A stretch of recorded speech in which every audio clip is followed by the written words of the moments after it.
आज दुकानात आला आहे ड्रायफ्रूटचा न्यू स्टॉक. चला बघूया. दररोज प्रमाणे सकाळी दुकानावर आलो आणि दिवसाची सुरुवात केली ती दुकानाची साफसफाई पासून.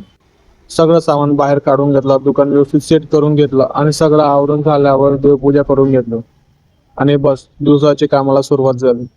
दुकान उघडलं आणि लगेच कस्टमर यायला सुरुवात झाली. आजचे पहिले कस्टमर होते आपल्या बेस्ट क्वालिटी खोबऱ्यासाठी. त्यांचं खोबरं लगेच पॅक करून दिलं. त्यानंतर या मावशींनी पूजेसाठी 2 नारळ हवे होते, तेही लगेच पॅक करून दिले. आणि त्यानंतर आली आपल्याला 10 किलो धन्या पावडरची ऑर्डर, ती पण लगेच त्यांना लिहून दिली.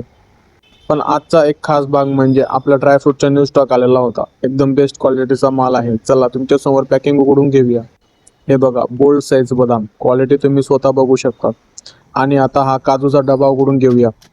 हा आहे W240 काजू, एकदम बोल्ड क्वालिटी.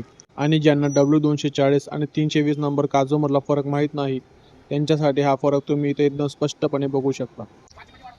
त्यानंतर हे बाबाही काजू घ्यायला आले होते, त्यांच्यासाठी काजू पॅक करून दिले. आणि मग आपल्या दुकानातले काजू बदामचे डबे एकदम फुल भरून रेडी करून घेतले. दिवसाचं काम जवळपास संपतच आलं होतं, पण संध्याकाळी परत आपल्याला एका मेस सोडून रेग्युलर ऑर्डर आली होती. यामध्ये त्यांना नेहमी लागणाऱ्या वस्तू होत्या. तरंगवाली मिरची पावडर, हळद, धना पावडर, मसाला, लसूण आणि बाकीचे सर्व सामान. मग काय, सगळं सामान एक एक करून व्यवस्थित पॅक करून घेतलं. आणि हा बघा, बोल्ड क्वालिटीचा लसूण. सगळं सामान पॅक करून झालं आणि ऑर्डर घेऊन मी निघालो इंजिनिअर कॉलेजकडच्या समर्थ मेसला डिलिव्हरी करायला. तर असा होता आजचा आपला डेली ब्लॉग. आवडला असेल तर कमेंटमध्ये नक्की सांगा.